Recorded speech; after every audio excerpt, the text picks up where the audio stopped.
자, 존중의 커뮤니케이션입니다. 존중의 커뮤니케이션. 잘못된 소통 방식 때문에 많은 불상사가 일어나곤 합니다. 선생님이 학생들에게 여러 가지 그런 불합리한 태도를 보임으로써 요즘은 그 교실에서 그 촬영을 한다 그러죠.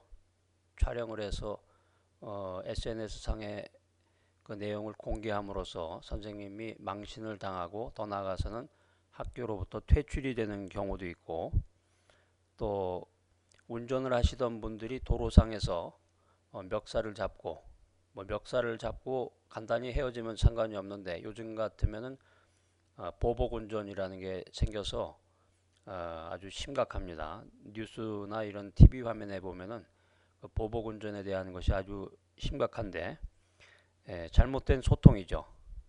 그리고 시간이 좀 지났지만은 그 항공사 임원이 고함을 지르면서 활주로를 이동 중인 비행기에서 승무원을 내리게 했던 그 사건, 아마 모두들 기억하고 계실 겁니다. 이 모든 것들이 일종의 그 잘못된 소통 방식인데, 잘못된 소통 방식 때문에 불상사가 일어나고 조직이 마비가 되고, 더 나아가서는 조직이 문을 닫게 되는 그런 결과를 초래할 수도 있습니다.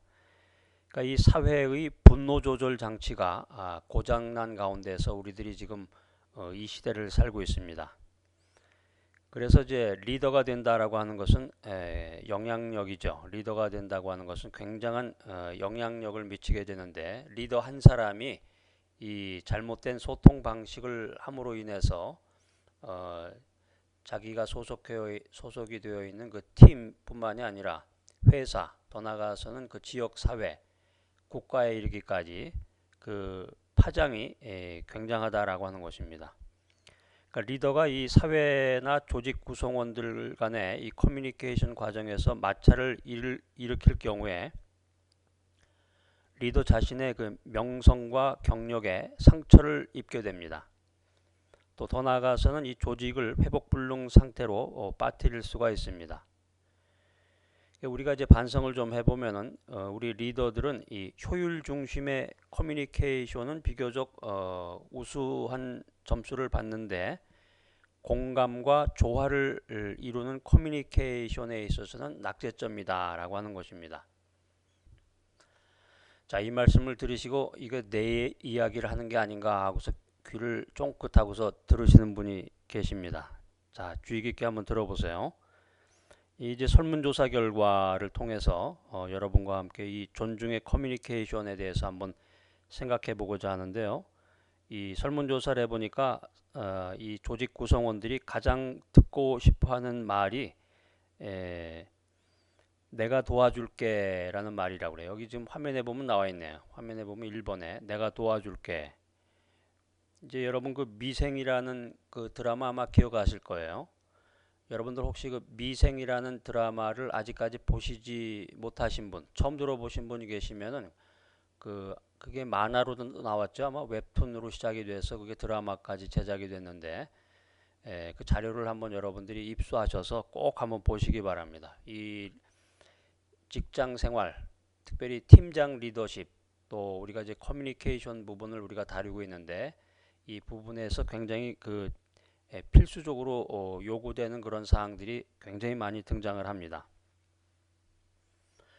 직장 내에서 팀원들이 가장 듣고 싶어하는 말이 내가 도와줄게 라는 말이죠.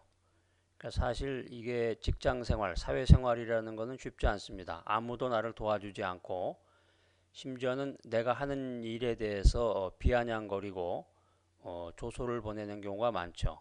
저 사람 실패하기를 정말 무슨 그 정한수를 떠다 놓고 빈다고 그러는데, 저 사람이 잘못되고 저 사람이 망하기만을 기도하는 그런 사람들이 우리 주변에 있다 그러면은 굉장히 위기죠.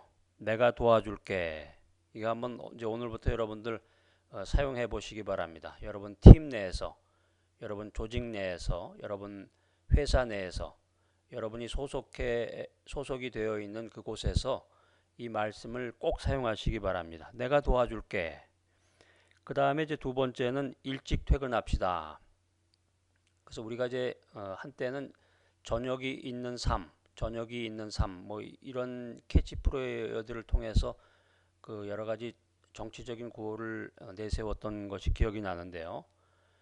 하여튼 이 한국 사회는 한국적인 문화는 일찍 퇴근하지 못하는 문화예요. 이제 최근에 이제 김영란법이라는 것이 이제 통과가 되어서 실시가 되면서 현재 이제 뉴스상에서는 사람들이 저녁에 그 술을 마시거나 식사하는 대신에 뭐 어디로 가는지 모르겠지만 대부분 이제 직장으로 집으로 돌아가서 시간을 보낸다고 이제 뉴스에 나오는 것을 제가 본 기억이 납니다.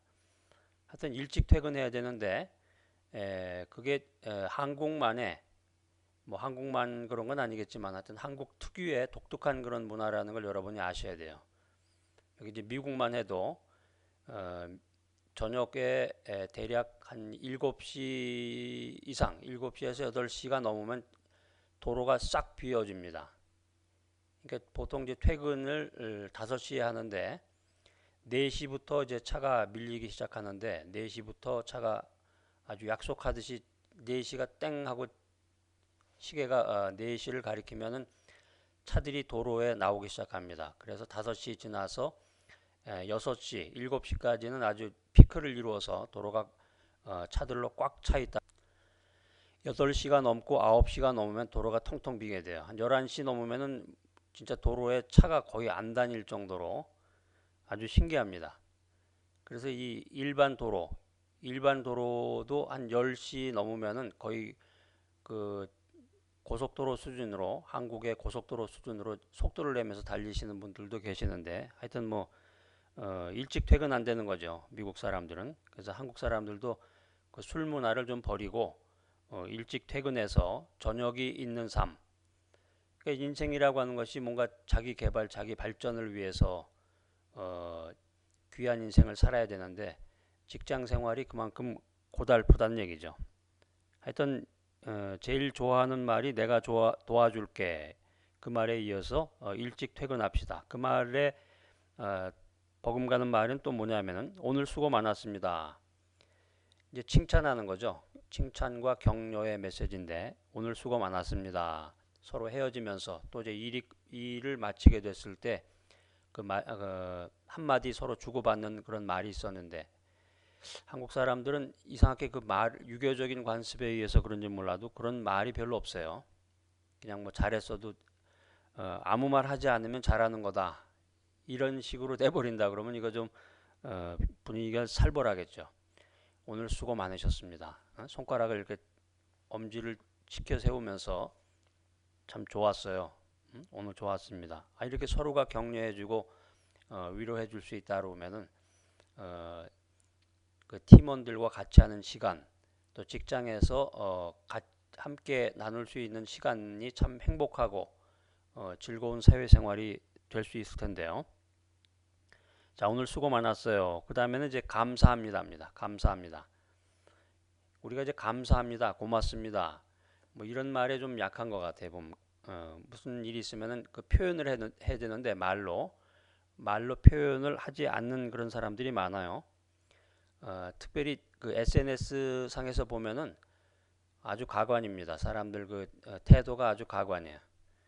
자기가 정말 버르장머리 없이 매너 없이 엉뚱한 얘기를 해놓고 상대방의 이야기에 대해서 막 화를 내는 분도 계시고 이 감사합니다. 이 말이 참 우리 사회에 가장 필요한 말 중에 하나가 아닐까 이렇게 생각이 됩니다. 자, 그 다음에 이제 하나만 더 말씀을 드린다면 아주 잘했어요. 아주 잘했어요. 왜 이렇게 칭찬을 못하나 모르겠어요. 좀 칭찬을 해주셨으면 좋겠어요. 물론 이제 너무 오버하면 안 되겠지만은 적절한 말, 전문가들의 말에 의하면은 이제 그 상황과 환경에 맞는 결과에 맞는 적절한 말은 칭찬은 고래도 춤추게 한다. 뭐 이런 책도 있었는데 하여튼 아주 잘했어요. 아주 잘했어요. 이 말을 하면 할수록 이 조직의 분위기 팀원의 분위기들이 아주 좋아진다는 거죠. 뭐 돈 드는 것도 아니고 어려운 말 아니잖아요. 이게 무슨 뭐 한 시간을 많이 소요해서 외워야 될 말도 아니고 이미 우리의 머릿속에 다 이게 각인이 되어 있는 말인데 우리 그 머릿속에 그 컴퓨터 속에 다 이게 있는 입력이 되어 있는 말인데 그때그때 상황에 따라서 이 말이 탁탁탁 이렇게 튀어나와야 되는데 그 말이 튀어나오지 않는다는 것이죠. 내가 도와줄게.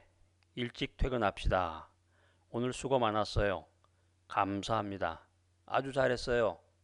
자, 이 말을 가지고 여러분들이 한번 그 팀 내에서, 조직 내에서 사회생활을 이어나가시면서 뛰어난 리더가 되시기 바랍니다. 이에 반해서 이제 듣기 싫은 말이 있는데 가장 듣기 싫은 말은 뭐냐면은 야, 이런 것도 모르냐? 그런 말 있죠. 이런 것도 몰라? 너 어느 학교 나왔냐? 이제 그 다음부터 이제 2탄, 3탄이 이어지죠. 이런 것도 몰라? 너 어느 학교 나왔어? 너 고향이 어디야? 너희 아버지 뭐 하시니? 뭐 이런 식으로 나가게 되면 이제 주먹 다짐까지 갈 수도 있겠는데 하여튼 이런 것도 몰라. 이게 굉장한 그 듣는 사람은 그 부하 직원들이 이제 이런 걸 듣게 됐을 때 굉장한 그 스트레스와 충격을 받는다는 거죠. 그 다음에 이제 나오는 말이 뭐냐면 이게 제 일이 아닌데요. 그 업무 영역에 대한 건데 무슨 일이든 이제 맡겨진 것은 열심히 하려는 자세가 필요한데 이거 제 일이 아니에요. 이렇게 핑계를 대는 경우가 있다고 하고 또 듣기 싫은 말은 벌써 퇴근하니? 그 아까 그 일찍 퇴근합시다와 이제 연관이 되는 건데요. 벌써 퇴근하니? 미국은 5시만 되면 칼같이 땡 소리가 나면은 바로 나갑니다, 전부. 근데 이제 미국 내에서도 미국인이 운영하는 그런 미국 회사 같은 경우는 5시 땡 하면 바로 나가는데 미국 내에서도 한국인이 운영하는 회사는 이렇게 못하죠. 또 한국적인 문화가 거기에서도 또 연결이 돼요. 그 다음에 이제 누구누구는 잘하는데 너는 왜 이러냐? 이렇게 비교죠. 그러니까 비교. 다른 사람하고 비교를 했을 때 이 말을 듣는 사람이 굉장히 자존심이 상한다고 그래요. 누구누구는 잘하는데 너는 왜 이러냐? 그 다음에 이제 또 나오는 말이 이제 막말인데 야, 너, 당신 이리 와봐. 이런 막 그 다음에는 이제 뭐 여러분 상상에 맡기겠습니다. 그 다음에 또 나오는 말이 있잖아요.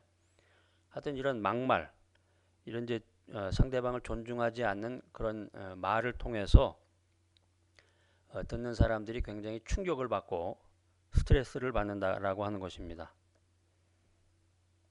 그래서 사람들이 팀 내에서 조직 내에서 상호 그 구성원들 간에서 듣고 싶고 원하는 게 공감과 존중의 커뮤니케이션이다라고 하는 것입니다. 여기 이제 그 화면에 보면 6번에 이렇게 써져 있는데요. 공감과 존중의 커뮤니케이션. 그러니까 듣기 싫은 말 같은 경우는 어디 무슨 삼류회사나 이런 리스트에 오르지 않은 회사에서만 그러는 것이 아니라 엘리트 직장인들이 모여드는 그런 인류 기업, 초인류 기업에서도 이런 막말이 흔하게 나온다라고 하는 것입니다. 그 관공서에서도 그런 말을 사용하고 국가단체에서도 그런 말을 사용한다는 거죠. 야, 이리 와. 당신 이런 것도 몰라? 막 이렇게 나가면서 이런 말을 서로 주고받다가 보면은 언젠가 이런 게 이제 쌓이다 보면 폭발할 수도 있고 미국 같으면은 총기 사고가 나는 거죠, 바로. 이제 한국에서는 그렇게 할 수가 없으니까 언젠가 그것이 이제 부메랑에 대해서 그 말하는 사람에게 돌아갈 날이 곧 오게 됩니다. 그리고 전체적으로 이제 분위기 자체가 험악해지는 거죠. 그러니까 이런 말들을 예사로 듣고 산다면 그 인간으로서의 존엄성이 훼손된다라고 하는 것이죠. 자존심이 무너지죠. 자존심이 무너지고 그 다음에 이제 직장 생활 자체에 대한 그런 회의가 생기게 되죠. 내가 이까지는 뭐 이 뒷꼬리만한 월급 받으려고 여기 나오나 이렇게 생각하는 사람도 있겠고 또 직장을 옮기는 사람도 있겠고 언젠가 한번 너 나한테 걸리기만 해봐라 이런 복수심을 가지고 직장 생활을 하는 사람도 있겠고요. 그러니까 이 부하 직원이나 팔로워들, 팀원들이 잘못을 저질렀다고 해도 리더로서 그 상대방에게 이 막말 이게 육두문자라는 표현도 쓰죠. 이 막말이나 육두문자를 쓴다라고 하는 것은 순식간에 많은 것을 물거품으로 만들어 버리는 겁니다. 그러니까 부하가 팔로워가 조직원이 반성하고 발전할 수 있는 기회를 줘야 되고 그것을 통해서 리더의 그 평판이 유지될 수 있는 또 더 나아가서 팀원의 조화를 이룰 수 있는 그런 커뮤니케이션을 이루어 나가야 한다라고 하는 것입니다. 그래서 자 우리 한번 리더십의 원리를 이제 살펴볼 텐데요. 리더가 리더다운 이런 커뮤니케이션을 하지 않으면 조직에 많은 피해를 입히게 된다라고 하는 것입니다. 첫 번째는 갈등이 생긴다라고 하는 것입니다. 서로 갈등이 생겨요. 그래서 갈등이 생기면은 의사소통이 안 됩니다. 서로 갈등이 생기면 의사소통이 안 되고 오해를 하게 되고 서로 간에 서로 다른 길을 가게 되는 거죠. 그 다음에 이제 조직 내에서 팀원 내에서 그 의사소통에 벽이 생긴다라는 거죠. 높은 장벽이 생긴다. 높은 장벽이 생긴다. 그 벽을 무너뜨리기 위해서는 또 시간도 걸리고 여러 가지 그런 에너지가 소비가 되겠죠. 이게 잘못된 그 의사소통 때문에 생기는 거예요. 그 다음에 세 번째는 이제 그 정보의 흐름이 단절된다. 정보의 흐름이 단절된다. 그러니까 서로가 말을 하지 않는 거죠. 의사가 불통이 되면 잘못된 소통 방식으로 인해서 서로가 긴밀한 정보를 주고받아야 되는데 이 정보의 흐름이 단절된다라고 하는 것입니다. 그래서 네 번째로는 신념과 목표의 공유가 어려워진다라고 하는 것입니다. 신념과 목표의 공유가 어려워진다. 이건 뭐 더 이상 얘기할 필요가 없겠네. 회사는 망한다는 거죠. 결론적으로. 조직은 망하고 회사는 망한다. 그래서 점잖게 이야기를 하면은 이러한 부작용이 쌓이게 되면 결국에 가서는 팀이나 조직이나 기업의 경쟁력이 약화된다라고 하는 것입니다. 이게 점잖게 말씀드리는 거고 쉽게 말하면은 기업이 망한다는 거죠. 팀이 망한다라고 하는 것입니다.